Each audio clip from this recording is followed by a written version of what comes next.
성찬떡을 먹어온 해서 예수님 체질의 그 신령한 몸 가진 자들의 그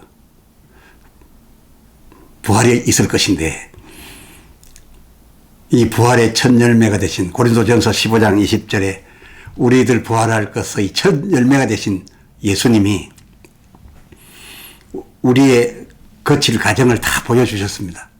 그 예수님이 일러 그저 십자가에서 죽으심에 그 몸을 무덤에 두시고,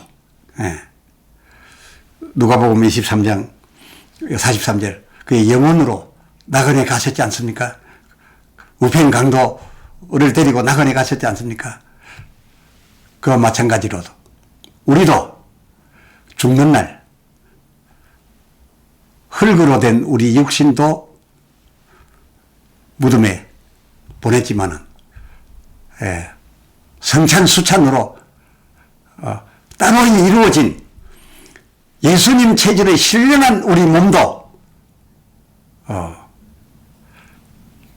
그 흙으로 돌아갈 육신과 함께 무덤에 두고 영혼으로만 바로 그 죽음과 즉시 영혼으로만 천사에 받들려 나그네 가 있는 것이죠. 우리는 그래서 천국에 갔다라고 하는 거죠. 지금 부활해서 함께 천국에서 활동하는 자는 아무도 없습니다. 우리 영혼들만 먼저 가 있죠. 예수님 올라가시는 것도. 이 영혼만 먼저 가 있다라고 하니까, 그러면 몸은 두고 신령한 몸도 땅에 되었으니까 천국의 그 영혼이라고 하는 것은 비눗방울처럼 그렇게 날아다니는가? 아니요. 예수님께서 오실 때 원래 그의 모양과 형상은 하나님의 형상과 모양이었습니다. 그대로 여기에서 땅에서 이루어졌으니까 참 모양과 참 형상은 하늘에 있는 것이죠. 그러니 우리 영도 그 모양과 형상을 그대로 가지고 올라가는데, 오히려 그것이 본 형상이죠. 우리들의 본 형상을 가지고 지금 천국 활동, 낙원 활동을 하고 있는 것이죠. 그 창세기 1장 26절 하나님이 자기 형상을 따라 그 모양대로 사람을 지어 아담이요 예수님이셨던 것처럼 아담과 예수님이 이 세상 사람의 눈에 보이는 물리적인 몸의 모양을 하고 계셨지만 그 본 모양이 하나님이 가지고 계셨던 것처럼 낙원에 가 있는 우리 영혼들이 모두 가장 좋은 제 형상과 제 모양으로 주 하나님께 경배해 드리며 천국에 있는 그 성도 간에 아름다운 교제를 하고 있는 중이다. 그것입니다. 그리고 천국에 올라간 우리 영혼들의 그 형상은 아마 그 일생 중에 가장 준수하고 가장 좋은 나이대의 모양이 아닐까 그런 생각됩니다. 왜냐하면 가장 좋은 때를 위하여 나서 자라는 기간, 그리고 또 하나님의 정하신 이치에 따라서 죽음을 향해 가는 마지막 죽음의 날에 그 피골이 상접해지고 약해지고 하는 그런 모습, 죽던 때의 모습으로 이루어져 있는 것이 아니라 가장 아름다운 가장 준수의 모양, 그것이 우리의 본 모양이니까 자랄 때와 죽어갈 때의 부분이 아니라 가장 좋은 때의 형상으로서 우리 영혼들이 천국을 즐기고 있다. 그렇게 생각이 됩니다. 이러한 영혼들은 인자의 날까지 그 흙으로 지음받아 흙으로 돌아가야 하는 그런 시신, 그 시신과는 달리 이 땅에서 그 인자의 날까지 묻혔던 그곳이나 아니면 기타 곳에서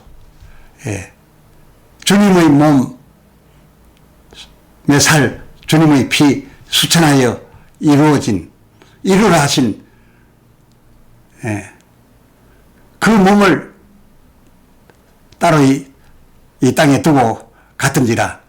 성경 사도행전 13장 37절에 써 있는 바대로 이 몸은 썩음을 당하지 않고 마치 사무엘상 28장 14절 사무엘이 죽어서 무덤에 들어간 지 꽤 되는데 썩은 흙으로 돌아갔거나 했던 시신이 있었겠지만 그 시신이 아니라 거기서 잠자던 또 하나의 천국을 가서 살아야 될 그 기능에 잠자던 몸이 사우랑에 의한 신접자의 부름에 올라오게 돼 가지고서 그 15절에 아직 내가 때도 아니며 공중에서 부름을 받는 것도 아닌데 어찌하여 내가 나를 이렇게 불러올려 나를 분욕케 하느냐라고 했던 것처럼 그야말로 마태복음 27장 52절 잠을 잔다고 해서 집에서 침대에서 자고 일어나는 그 살아있는 상태를 말하는 것이 아니죠. 죽어있는 자를 말한 거죠. 잠을 자고 있는 예수의 살과 예수의 피 DNA 몸으로 이룩된 그 신령한 몸들이 그날을 기다리다가 그러니까 고린도전서 15장 20절 그 잠자는 자 그러한 자들의 부활할 것의 철열매 첫 단계를 보여주신 받으신 주께서 요한복음 6장 54절과 하반절에 세상 마지막 날에 하늘에 올리어 있던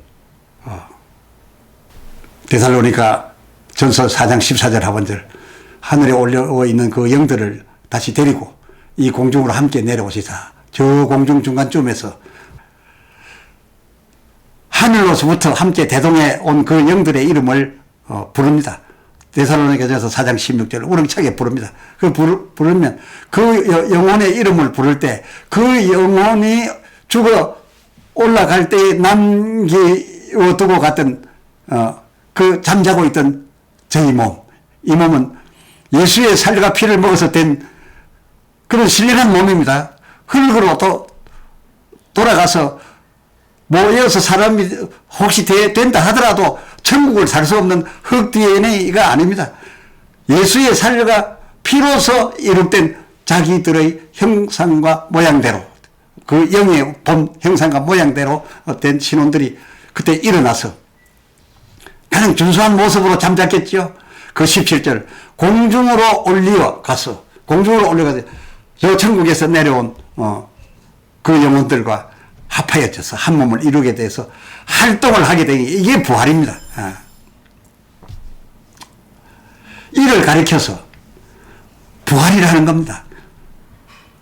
부활이란 말 그대로 다시 활동하는 겁니다. 잠자는 자들이 그냥 우리 보면 죽었다라고 표현하나 그들이 잠자듯이 있다가 그냥 다시 일어나서 활동하는 것을 부활이라는 거죠. 뭐 출생, 본 어게인, 거듭남, 중생 이걸 가리켜 부활이라 하지 않습니다. 다시 활동한다는 의미의 부활. 그러니까 죽은 자 가운데서 죽은 자로 있다가 다시 죽어 없어졌다가 다시 만들어지는 것이 아니라 죽은 자 가운데 잠자는 자로 있다가 그 뜻입니다. 그냥 다시 활동하는 겁니다. 이걸 부활입니다. 단어가 그런 단어입니다. 그러고 보니까 요한복음 3장 16절 하나님이 세상을 이처럼 사랑하사 우리를 이처럼 사랑하사 너희를 이처럼 사랑하사 그 중반절에 독생자를 주셨으니 이 독생자를 주셨으니에 주신 것이 과연 어떤 것이냐 그 주신 하나님이 주신 내용이 무엇이냐 바울이 적게 받은 바 죄사함을 얻게 하는 주의 죽으심의 그 채찍에 맞으시고 죽어가시던 피 흘리시던 바로 그 몸, 그 피를 주셨다는 것이냐. 그런데 그 다음 말은 이는 저를 믿는 자마다 이를 저는 믿는 자마다 이 말이 곧 뭐가 됩니까? 믿는 자마다라고 하는 말이 즉슨 주 죽으심, 바울에게 주신 바 성찬, 주 죽으심에 대한 믿음, 그것으로서 제사함 얻고 거듭났습니다. 그런 자마다, 믿는 자마다, 거듭난 자마다 멸망치 않고, 그 거듭난 자가 또 무슨 멸망합니까? 거듭난 자는 멸망이 아닙니다. 이미 거듭난 멸망치 않고 영생이었다라고 하는, 우리가 멸망치 않고 영생할 수 있는 것은 뭡니까? 그가 입은 몸입니다. 그가 다시 부활하여 합하여질 그 몸입니다. 그래서 독생자를 주셨으니 정죄되지 아니하고 사함을 받으라라고 하지 않았어요. 이것은 저를 믿어서 이걸 확보하고, 그건 절대 필수의 과정입니다. 이 과정이 없이는 아무것도 안 됩니다. 그렇지만 이건 목적어가 아닙니다. 이 요한복음 3장 16절에 목적어가 아닙니다. 그냥 과정입니다. 그것이 아니고, 주셨으니,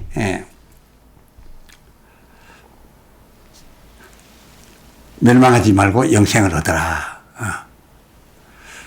이것은 주셨으니의 최종 목표는 무엇입니까? 죽으심으로 말미암아 제사함을 주시는 그 몸 단계가 아니라, 그것을 이미 확보하고 믿는 자들에게 주어질 바 최종 목표의 살은 그 죄를 짊어진 죄의 살덩어리, 죄 피덩어리, 그게 아니라 그로서 제사함 받은 그 믿는 자들, 거듭난 자들에게 그야말로 본래의 그의 살, 죄와 상관없는 그의 살, 그의 피, 그것을 앞으로 준다. 왜? 죽음을 전제하고 그 이후에 이 살을 먹으라, 내 피를 마시라 라고 했던 것이니, 이것은 그 속죄의 살로서 제사함을 받은 자들의 부활과 천국에서 살, 그런 신령한 몸, 이 하나님이 요한복음 4장 16절에 상받자, 이처럼 사랑하사, 이처럼 사랑하사 주셨으니 그 최종적인 목표는 예수 죽음의 과정을 거치는데, 그 과정을 믿어서 의롭게 거듭난 자들에게 이제는 예수의 하나님의 본체인 그 몸, 살, 그 피를 그렇게 참된 양식과 음료로서 주셨으니, 더 방점이, 그것이 최종 목표고 그게 방점이 찍혀 있으니, 그야말로 하나님이 우리를 사랑하신 것은 제사함 받고 거듭나서 내 멋대로 있으라가 아니라, 제사함 받고 거듭남으로써 세상에 이제 살 것이 아니라 영원히 천국에 와서 나와 함께 살자. 그래서 내 독생자의 진살을 주고 진피를 너희에게 주노니 받아 먹으라, 마셔라. 바로 이것이 제자들에게 준 주의 성찬이셨습니다.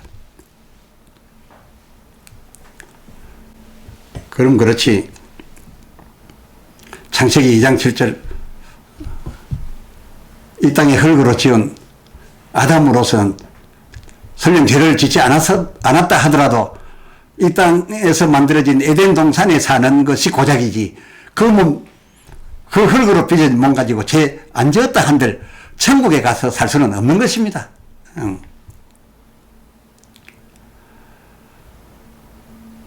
범죄해 창세기 3장 19절 흙으로 돌아가라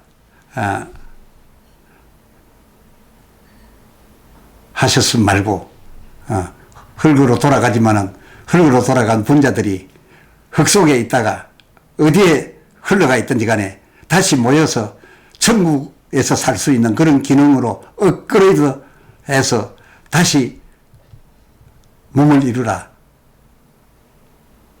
라는 성경이 어디에 있습니까?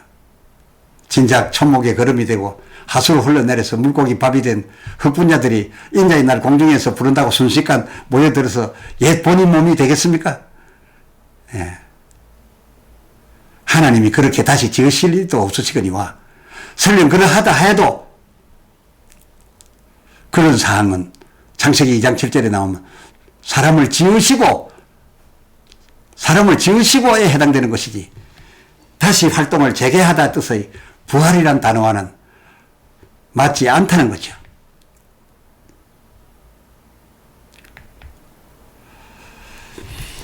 우리 신앙생애의 특징이라면 마태복음 8장 13절 내 믿은 대로 될지어다. 그렇습니다. 내 믿은 대로 될지어다 여서 유대인들이 하나님 말씀대로 매년 그 일정한 짐승을 예수 그리스도를 가름한 제물로 여겨서 그들은 그렇게 진심으로 여겨서 제사를 드림으로써 실제적으로 그 짐승을 드렸는데도 속죄가 되었습니다. 그 여기는 대로요.